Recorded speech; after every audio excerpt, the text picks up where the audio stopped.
پیارے بچوں، جیسے ہم نے کل آپ کو اللہ کے نبی صلی اللہ علیہ وسلم کی پیدائش کے بارے میں کچھ چیزیں بتلائی، آج اسی پر ایک نظم کی طرح نظم بنائی گئی ہے، اس کو ہم سنیں گے۔ بدی کا زور تھا ہر سو، جہالت کی گھٹائے تھی، فساد و ظلم کی چاروں طرف پھیلی ہوائیں تھی،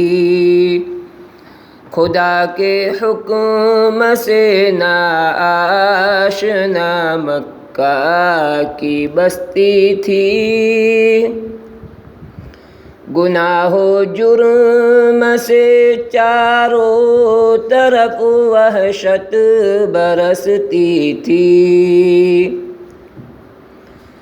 ذرا سی بات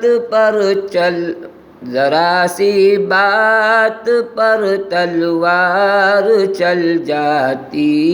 تھی آپس میں، تو پھر یہ جنگ آتی ہی تھی نہ دو چار کے بس میں، خدا کے دین کو ایک کھیل بچوں کا سمجھتے تھے، خدا کو چھوڑ کر ہر چیز کو معبود کہتے تھے، اگر لڑکی کی پیدائش کا ذکر گھر میں سن لیتے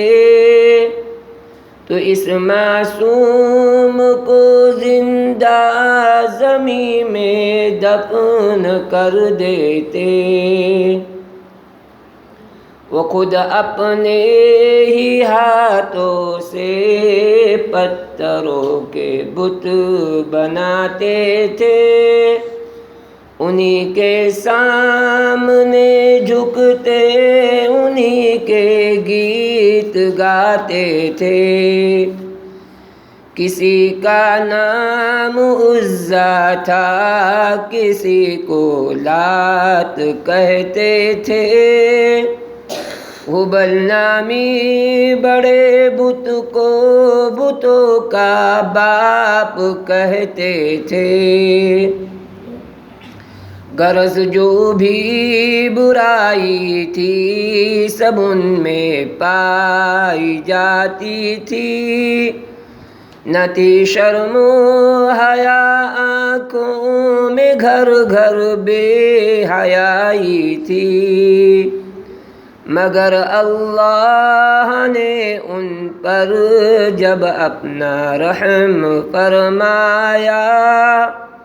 تو عبداللہ کے گھر میں خدا کا لاڈلا آیا، عرب کے بت قدوں میں گر پڑے، تھرا کے بت سارے بجھا ایران کا آتش کدا بھی خوف کے مارے،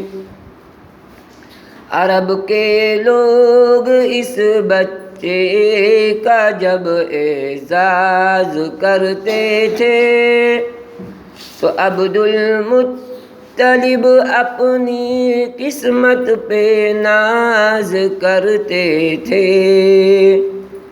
خدا کے دین کا پھر بول بالا ہونے والا تھا،